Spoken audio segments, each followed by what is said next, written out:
Shalom y bienvenidos a Vía Hafta Yisrael, una frase hebrea que significa amarás a Israel. Esperamos que se queden con nosotros, ya que nuestro maestro, el Dr. Baruch, nos compartirá una enseñanza expositiva de la Biblia. El Dr. Baruch es profesor titular del Instituto Sera Abraham, con sede en Israel. Aunque todos los cursos en el instituto se imparten en hebreo, el Dr. Baruch se complace en compartir esta enseñanza en inglés con doblaje al español.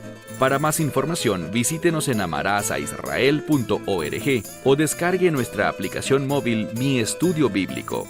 Aquí está Baruch y la lección de hoy. The Word of God is very clear. La palabra de Dios es muy clara. Cuando actuamos en fe, cuando obedecemos los propósitos y la voluntad de Dios, con frecuencia nos encontraremos siendo perseguidos. Aquellos que pertenecen al mundo se levantarán contra nosotros. Y en esos tiempos que son difíciles, tenemos que recordar que la palabra de Dios dice que contemos tales experiencias como gozo. Podemos tener la certeza de que Dios, debido a nuestra obediencia y fidelidad, porque estamos en medio de su voluntad, Él actuará. Él se moverá. Él será nuestro libertador. Por lo tanto, con confianza, es más fácil acudir a Él porque estamos donde debemos estar. Pero hoy voy a hablarles de una situación muy diferente. Y se trata de cuando estando en medio del sufrimiento, y hay personas que se levantan en contra nuestra, eso nos coloca en una situación muy difícil. Porque, bueno, para ser honestos, nosotros causamos esa situación. No hemos sido fieles, no hemos sido obedientes. Nos hemos comportado incorrectamente, hemos pecado, hemos sido un fracaso espiritual. Y ahora, como consecuencia de eso, aunque efectivamente creemos en Dios y tenemos un pacto con Él, no obstante, estamos fuera de su voluntad y el enemigo nos está atacando. Él está explotando nuestra infidelidad y nuestra rebelión para destruirnos. Entonces, ¿qué debemos hacer? Bueno, incluso en esos momentos, puede parecer difícil, pero aún en esos tiempos, lo más sabio que puedes hacer, de cualquier manera, es volverte a Dios, buscar su ayuda, orar a Él y afirmar esta relación de pacto que tienes con Él. Dicho esto, toma tu Biblia y ve conmigo al libro de los Salmos en el Salmo número 3. Para mí, el Salmo 3 es un salmo extraordinario. Porque noten cómo comienza y, por cierto, estamos en nuestro estudio del libro de los Salmos y tienes que aprender un término, la inscripción. No todos los salmos tienen inscripciones, pero este sí, donde dice en el Salmo 3, Mismor le David, lo que significa un salmo de David. Y luego nos dice un poco acerca de lo que estaba sucediendo en la vida de David cuando lo escribió. Leemos: cuando huyó de delante de Absalom. En español se dice Absalón, pero quiero decirlo en la forma hebrea, Absalom, su hijo. Espero que recuerdes algo sobre este relato en la Escritura. En primer lugar, David, debemos recordar que, aunque la Escritura dice que era un hombre conforme al corazón de Dios, que era un hombre que se humillaba, que se arrepentía, que buscaba el propósito de Dios y que durante la mayor parte de su vida David, por supuesto, fue un gran hombre. No obstante, hubo momentos malos en su vida, y uno de ellos fue con una mujer llamada Bathsheba. Él cometió adulterio con ella, y recordarás que un hombre llamado Natán, el profeta, habló con David y le dijo: la espada Debido a ese pecado, la espada no se apartará de tu casa. Eso significa que el pecado que David cometió iba a tener consecuencias. Y esas consecuencias serían difíciles, no solo para David, sino para toda su casa. Y no sería algo que vendría y se iría, sino que sería algo que continuaría. La espada no se apartará de tu casa. Y vemos que un hombre, un hijo de David, sin embargo, Amnón, cometió un acto sumamente pecaminoso con su media hermana, una jovencita llamada Tamar. Y el hermano de Tamar, de padre y madre, era Absalón, de quien habla la Escritura. Y vemos que, al final, debido al fracaso de David para manejar esto adecuadamente, recuerden algo, David era de cierta manera culpable de un pecado similar, ese pecado con Bathsheba. Y por lo tanto, le resultaba difícil juzgar a alguien que había hecho algo que él mismo había cometido. Y David, de una manera muy triste, simplemente quiso barrer esto bajo la alfombra, darlo por terminado. Pero Absalón estaba profundamente afligido por su hermana Tamar. Y al final, Absalón se levantó y le dio muerte a su medio hermano Amnón. Recuerden aquella profecía de Natán: la espada, es decir, la muerte, no se apartará de tu casa. Así que, después de que David no hizo nada, y Absalón tomó la justicia en su propia mano, hubo una ruptura en su relación de padre e hijo. Absalón huyó por un tiempo, pero al final regresó, mas no le fue permitido ver el rostro de su padre.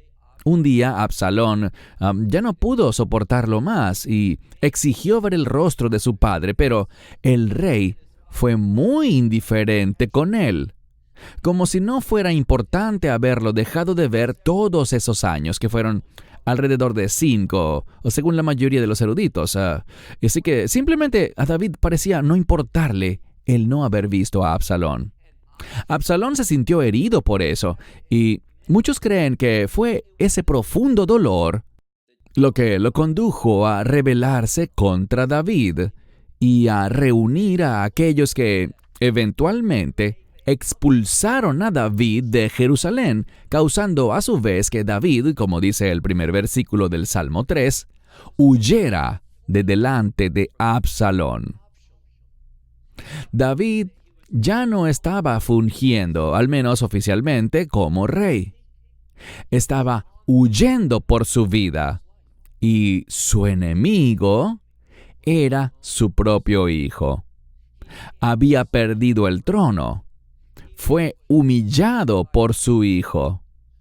Muchas personas se habían vuelto en su contra, y puedes imaginar que David entendía lo que pasaba, recordando aquella profecía de Natán: la espada nunca se apartará de tu casa.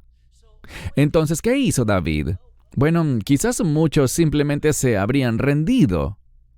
Dios, te fallé, y eso es todo lo que soy, un fracaso.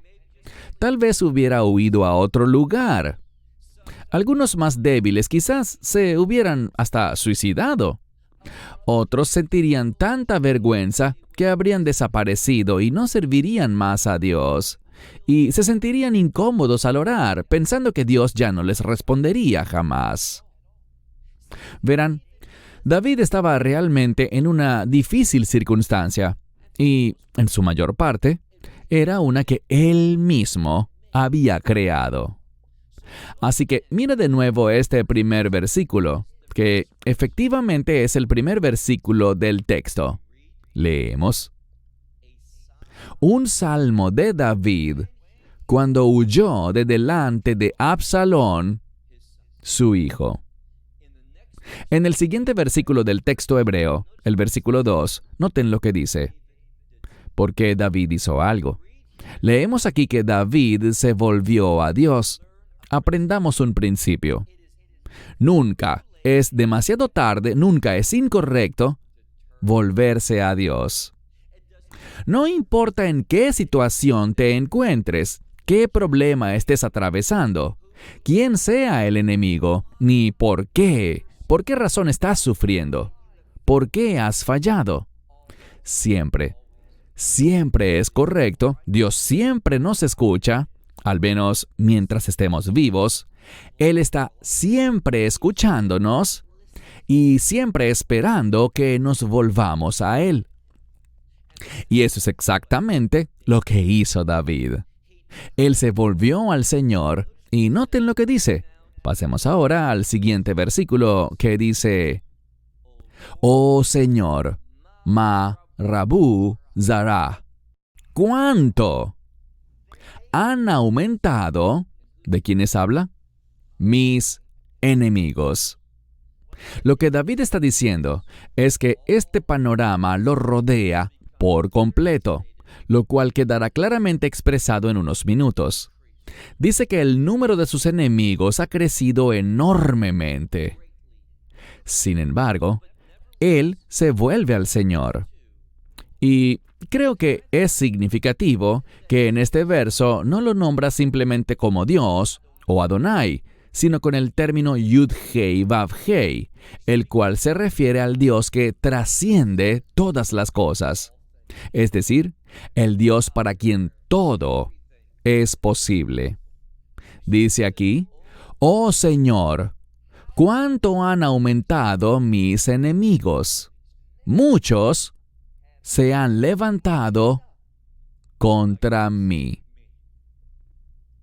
En un sentido muy real, sí, David tenía algunos soldados con él y algunos siervos que habían permanecido leales, pero muchas personas influyentes lo habían abandonado. Creían que David había huido y que había llegado su fin. Y podría haber sido su fin, podría haberse rendido, podría haberse sumido en la autocompasión, podría haberse enfocado en su pecado, en su desobediencia y rebeldía. Pero no fue así. David se volvió a Dios en fe y compartió con Dios cuál era su situación, cómo sus enemigos habían aumentado y cómo muchos se habían levantado contra él. Mira ahora el versículo 3. Rabim Omrim Lei Nafshi. Muchos le dicen. Esto describe a un grupo de personas que está hablando constantemente. Es lo que nos enseña el texto según su construcción gramatical. Muchos, y vemos que la palabra muchos se ha repetido hasta ahora 3 veces. La primera en una forma verbal y las otras 2 como sustantivos. Dice, muchos le dicen a, y fíjense, lei nafshi. Nafshi significa mi alma. Lo que algunos eruditos enseñan sobre esto es que le están hablando a David espiritualmente, no de una manera física, ni de una manera secular. No están viendo esta situación con los ojos humanos, sino que están atacando a David y diciendo cosas en su contra espiritualmente. David, tú eres un fracaso espiritual, eres un pecador, no eres realmente un hombre de Dios, le has fallado a tu familia, no mantuviste tu integridad y la lista puede seguir y seguir. Él dice, muchos dicen a mi alma, y noten lo que se enfatiza de manera clave aquí en el texto. En Yeshua ta lo. No hay salvación para él en Dios. Y luego dice, Selah. Bien, hay mucho debate sobre lo que significa el término Selah.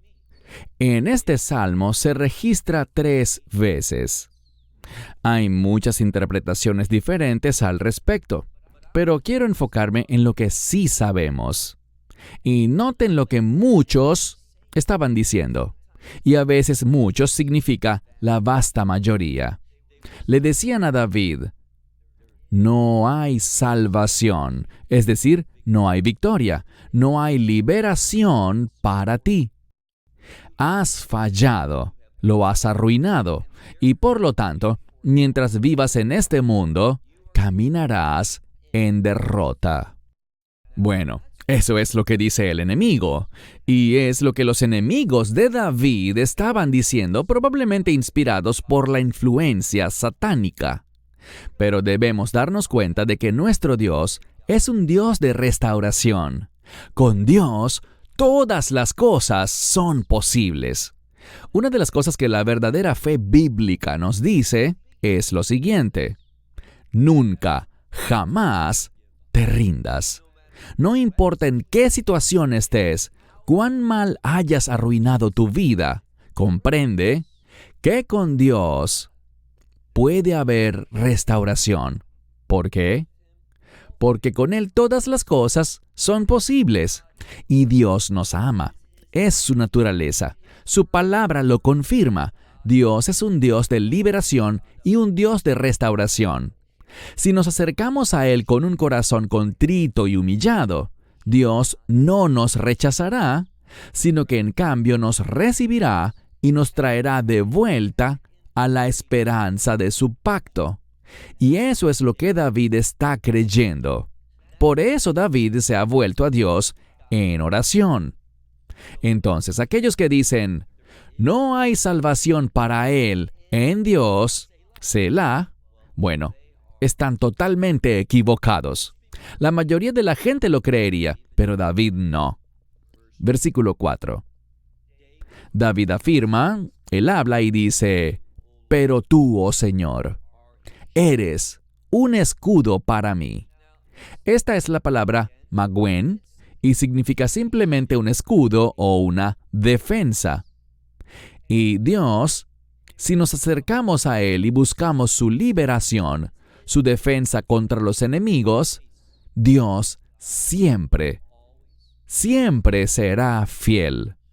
Cuando nos arrepentimos, Dios no nos rechaza, sino que nos encuentra en el desastre de nuestra vida para caminar con nosotros y para que nosotros caminemos en su voluntad. Allí Él comenzará a poner las cosas en orden. Poco a poco Él comenzará a poner todo otra vez en orden, y es en su orden. Con Dios, todas las cosas son posibles. Así que dice David, hablando con el Señor, le dice, tú, oh Señor, eres un escudo para mí. Kebodí, Umarim, Roshi. Y, dice, mi honor. Lo que este versículo expresa es muy importante que lo entendamos. Y es la palabra kevod, que significa honor o gloria. Y lo que David está diciendo es esto. El mayor honor, la gloria de mi vida, es Dios. Es estar en esta relación de pacto, sabiendo que, sin importar lo que haya pasado, Él no me dejará ni me abandonará. Dios está siempre tan cercano como lo esté el corazón arrepentido. Y David está anunciando esto, lo está escribiendo, y aquí está la clave. Él no está diciendo esto después de haber sido restaurado, años después de haber reconstruido su vida y demás. No, él escribió esto, recuerda lo que dice, cuando huyó. Eso significa en medio de la huida, o al comienzo de ella. Allí David se volvió a Dios, y lo dice claramente esta escritura. Tú, oh Señor, no solo eres un escudo para mí, sino que eres mi gloria y Umarim Roshi. Esta frase significa el que levanta mi cabeza. Hay dos cosas que debemos discernir con respecto a esta expresión. Chazal es un término hebreo que significa los sabios de memoria bendita. Ellos enseñan que la frase Marim Roshi significa, en primer lugar, que Dios lo va a alentar. ¿No es maravilloso? No importa dónde me encuentre, si me vuelvo en arrepentimiento, con un corazón contrito, Dios hará algo. Él impartirá e infundirá dentro de mí su aliento. Ese ánimo que proviene de la certeza de que Él estará conmigo, que Él me está invitando a caminar en su voluntad, que Él me llevará de vuelta a donde Él quiere que esté. Marim Roshi es este aliento, pero también es, en segundo lugar, un reconocimiento. Dios no nos dice: mira, ya no eres mi hijo o ya no eres mi hija, te has descarriado y esto se acabó. Me lavo las manos de toda relación y de todo compromiso contigo. No, si nos volvemos a Dios arrepentidos, con un corazón quebrantado y contrito, buscándolo a Él para que nos restaure, a Él y a su voluntad, Dios, escucha bien, Dios siempre te aceptará. Verás, ser un réprobo, porque sé lo que algunos de ustedes creen y lo que están pensando ahora. David no es un réprobo. Un réprobo es una persona, o es un término teológico, mejor dicho, que define a una persona cuyo corazón ha sido endurecido, y aquel que es réprobo no se vuelve a Dios, no lo piensa, no le interesa el arrepentimiento. Un individuo réprobo es aquel que dice: no quiero nada con Dios. No es que Dios no quiera nada con él, sino que él no quiere una relación con Dios. Pero David no es así. Verso 5. Koli el Hashem ekra, lo que significa: mi voz al Señor ekra, esto es, clamaré. No sé por qué, pero varias traducciones al español lo traducen en pasado o en presente, pero realmente está en futuro. ¿Por qué? Dice clamaré, pero ¿por qué lo dice así? Obviamente él clamó y está clamando, pero aquí está la clave. El uso del futuro, algunos lo llaman tiempo imperfecto y está bien, es la misma construcción gramatical con diferente nomenclatura. Pero la palabra es ekra, que significa yo clamaré. Y lo que expresa es un compromiso. Está en tiempo futuro para mostrar una acción futura, la cual David hace y seguirá haciendo. David no está diciendo simplemente: Dios, te daré una oportunidad más. Estoy clamando. ¿Vas a resolver esto o no? Sino que está diciendo: no tengo a dónde más acudir. Yo clamaré y continuaré clamando continuamente delante de ti. Porque David no está abandonando este pacto. David está respondiendo porque reconoce el pacto, esta relación de pacto que tiene un gran poder en sí. Así que dice: mi voz al Señor clamaré. Y Él, lo que viene está en pasado, debido a esta partícula vav antes del verbo. Simplemente dice: y Él me ha respondido. Esto suena extraño porque si David dice clamaré, ¿por qué dice luego me ha respondido?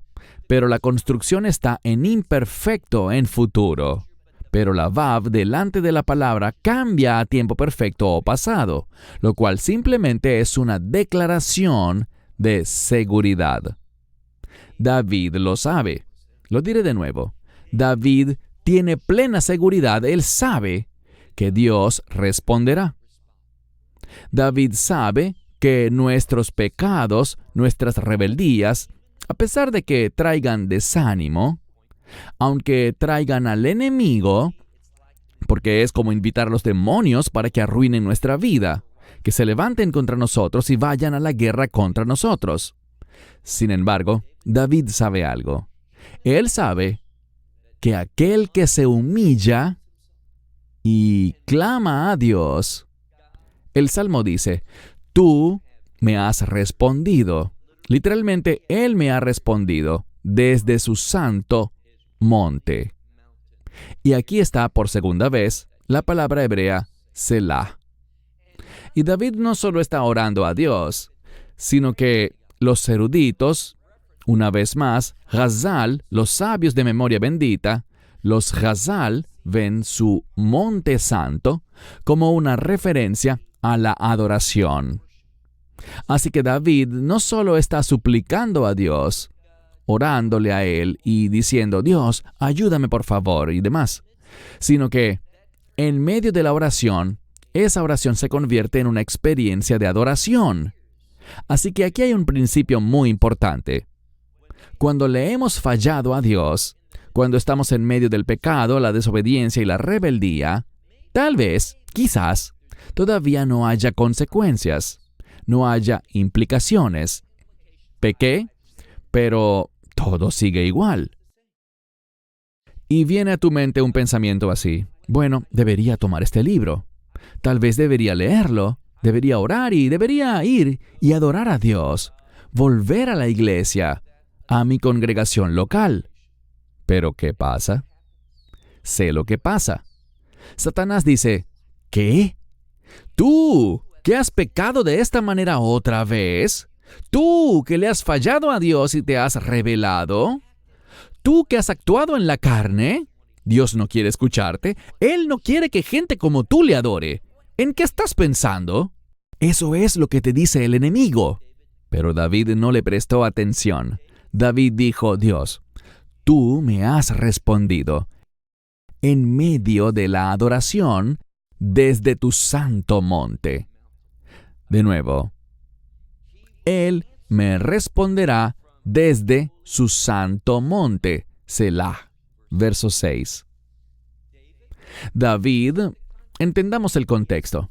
Él ha huido de Jerusalén y los ejércitos de Absalón, aquellos que antes eran los ejércitos de David, que le eran leales, ya no lo son. La gran mayoría de esos soldados ahora están en alianza con Absalón. David huye, está en fuga y no sabe qué pasará. ¿Será que me encontrarán? ¿Será que al despertar veré al enemigo sobre mí con su espada, con su lanza, listo para asesinarme? O siquiera me despertarán, sino que me matarán mientras duermo. Pero, ¿qué dice David aquí? David duerme, y duerme con confianza. ¿Por qué? Mira por favor el verso 6. Anish ahafti vaishanan. Me he acostado, por la noche me he acostado, y he dormido.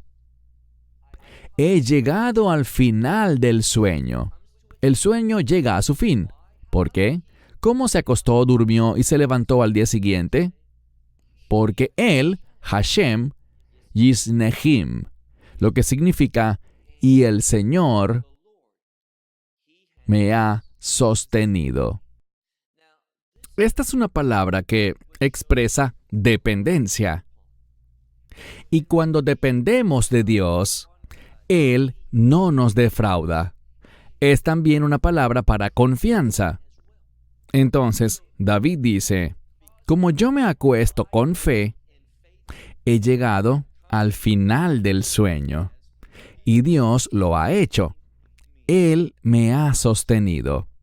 Versículo 7.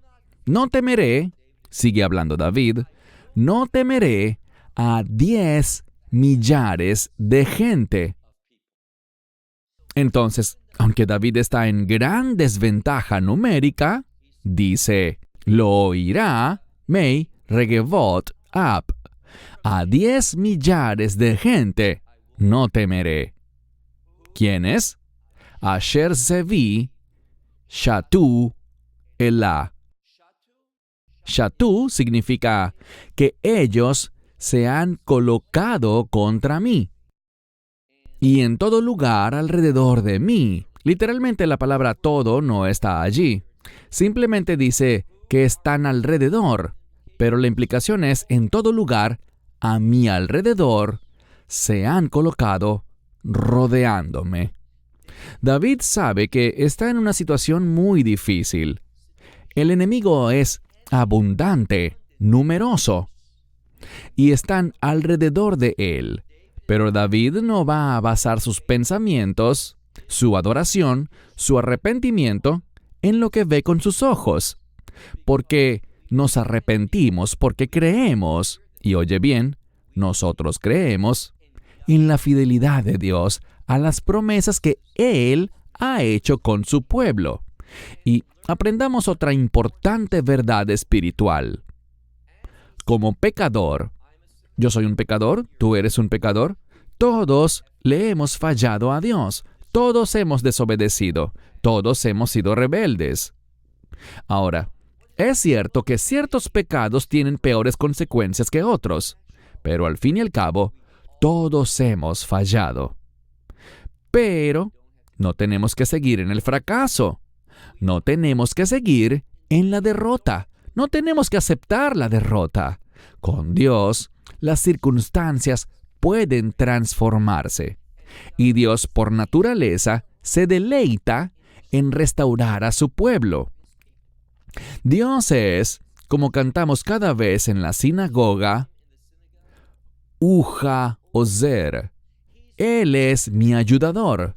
Así que leemos en el versículo 8, David dice con confianza y seguridad, Huma Adonai, Hoshieni Elohai, que significa, levántate, oh Señor, y sálvame, Dios mío. Yo subrayaría esa expresión, Dios mío. ¿Por qué? Porque esto es lo que el enemigo te dirá. ¿Y cómo puedo estar tan seguro? Porque yo mismo he fallado, he sido rebelde, he estado en situaciones en las que he sentido que Dios nunca más querría escucharme. Lo arruiné, actué de una manera que demostraba que había abandonado las cosas de Dios. Pero ¿sabes qué? Dios está escuchando. De hecho, Dios es quien coloca en el corazón de una persona el deseo de volver a Él, de orar, de adorarlo, de volvernos para leer su palabra y comenzar a servir a Dios. Así que David lo dice con confianza y quiere impartir esa confianza en ti y en mí. Él dice esto creyéndolo y tiene razón. Levántate, oh Señor, y sálvame, y aquí está la clave, Dios mío. Otros te podrán decir, oh, Él ya no es tu Dios, ya no tiene nada que ver contigo. ¿Cómo te atreves a llamarlo tu Dios? Bueno, David lo hizo. Y David era culpable de adulterio y además de asesinato. ¿Lo recuerdas? Él había inventado todo un plan con el fin de que Urías, el hitita, fuera asesinado en batalla. Él ordenó, retírense, retrocedan y asegúrense de que Urías quede solo en el frente de batalla. Y al dar esta orden, recuerden, Joab le dijo, muchos de los siervos de David perecerán si hacemos esto. Pero David respondió, ¿qué importa? Hazlo de todos modos. Las acciones de David, su pecado de adulterio, sus intentos de encubrirlo, le costaron la vida a varias personas. Fueron sus acciones. Pero sin embargo, él se arrepintió. Él es un ejemplo para nosotros. Él le dice, Dios mío. Y estas son las buenas nuevas. Dios no lo rechazó. Tú dirás, ¿a un adúltero y asesino Dios no lo rechazaría? Así es. Y lo digo porque quizás ahora mismo haya alguien oyéndome que sea culpable de tales cosas. Tal vez estén encerrados en prisión o tal vez nunca hayan sido condenados por su crimen. Y están sentados allí, sintiendo que Dios nunca escuchará su oración, pero sí lo hará. Y Dios responderá. Se moverá para traer restauración a su vida, no para evitar las consecuencias del pecado, sino para hacer que triunfen sobre ellas, para brindar su ayuda a través de ellas. Y eso es exactamente lo que Dios hará con David. Él dice, Huma Adonai, levántate, oh Señor, Hoshieni Elohai, sálvame, Dios mío. ¿Por qué? Y aquí está la confianza para ti. Porque tú has golpeado a todos mis enemigos en la mejilla. ¿Qué significa esto? Esta expresión, Nakot al-Lahib, golpear a alguien en la mejilla, habla de vergüenza. Y lo que David está diciendo es lo siguiente. Dios avergüenza a aquellos que quieren avergonzar a alguien que está en una relación de pacto contigo. David está buscando el perdón. Está buscando misericordia. Está buscando la gracia de Dios, pero comprende que la gracia de Dios nos devuelve a una posición en la que podemos aferrarnos y tener esperanza en las promesas de Dios. Así que David habla con valentía y dice, al final del versículo 8, Shinei Reshaim, los dientes de los malvados, tú has quebrado. Esta es otra forma de hablar de cómo Dios actuará, no solo para avergonzar y derrotar, sino para humillar a aquellos que vienen en contra de su pueblo de pacto. Verán, cuando leo y cuando oigo un salmo como este, pienso en Israel, y me siento muy feliz de que Dios no haya reemplazado a Israel, porque eso me dice que Él no va a decirle a un gentil que ha entrado en este nuevo pacto, ¿sabes qué? Vas a perder tu salvación. Te voy a abandonar. Te voy a negar porque no has vivido a la altura de mis estándares. En cambio, ¿qué hace Dios? El Mesías dice esto: Nunca te dejaré, ni te desampararé. He aquí, oh mirad, estoy contigo siempre. ¿No es grandioso?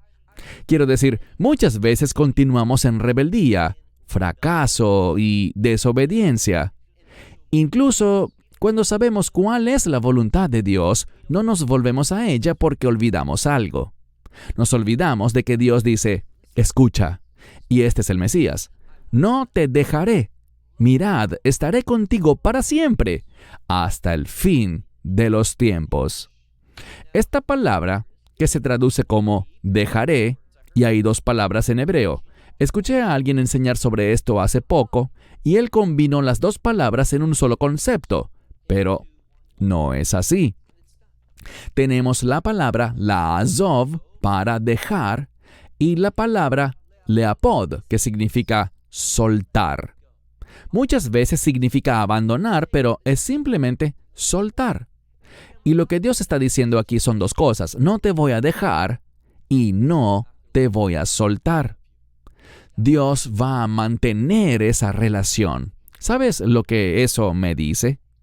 Me dice que puedo tener esperanza, y el hecho de que Dios diga, no voy a soltarte, me llega a lo más profundo y me impulsa a volver a la obediencia, olvidando, como dice Pablo, las cosas que están detrás y avanzando hacia el supremo llamamiento, ese llamamiento celestial que Dios ha colocado en nuestro corazón.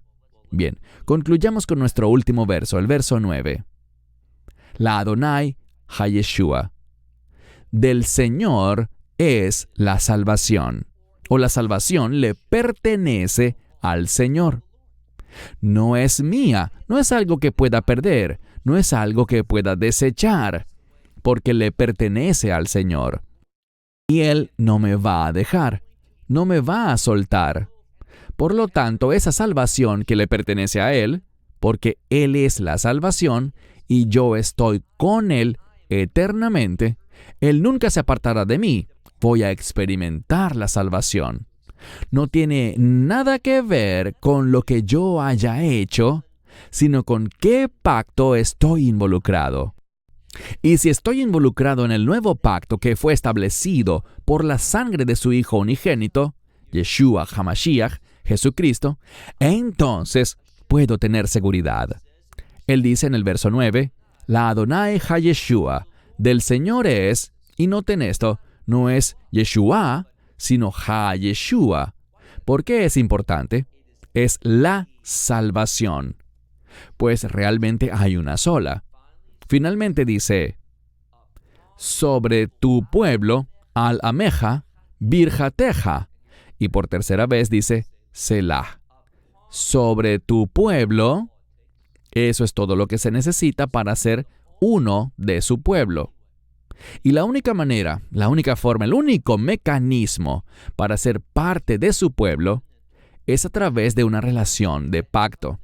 Y esa relación de pacto es un nuevo pacto, uno en el que Él perdonará nuestros pecados.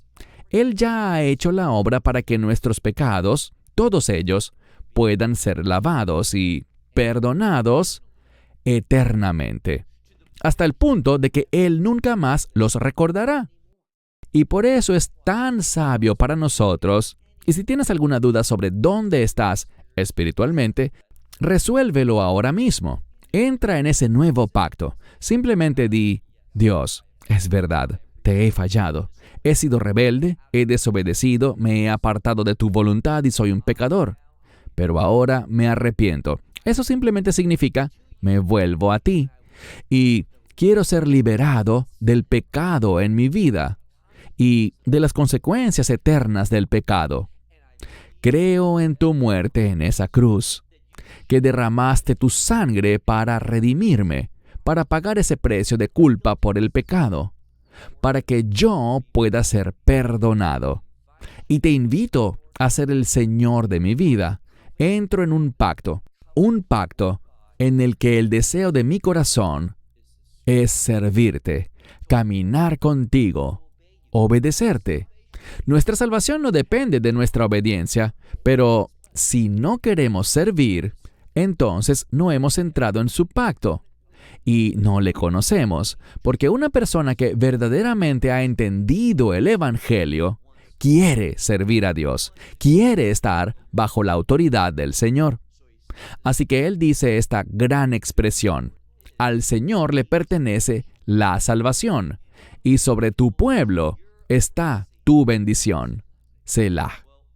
Una de las razones por las que hacemos estos videos es para animar a las personas a hacer justo esto. Vivir de tal manera en una relación de pacto con Dios que te permita ser receptor por siempre y para siempre de sus bendiciones en su reino. Te prometo algo. Sus bendiciones satisfacen. Sus bendiciones en el reino son eternas. Nunca se desgastan, nunca desaparecen y nunca dejan de ser satisfactorias. Las bendiciones de Dios llenan a plenitud. Son un instrumento de gozo. Y lo grandioso es que son sus bendiciones que disfrutamos con Él en su presencia, en ese reino por los siglos de los siglos. Shalom desde Israel. Shalom from Israel. Esperamos que te hayas edificado con el mensaje de hoy y lo compartas con otros. Te invitamos a seguir nuestros estudios cada semana por este canal y por el portal de YouTube de Amarás a Israel. También puedes descargar nuestra aplicación móvil gratuita, Mi Estudio Bíblico. Finalmente, para obtener más información sobre nosotros, visita nuestra web amarasaisrael.org, donde encontrarás otras conferencias de Baruch en audio, video y texto. Hasta el próximo programa. Que el Señor te bendiga en Yeshua HaMashiach, Jesús el Mesías, mientras caminas con Él. Shalom desde Israel.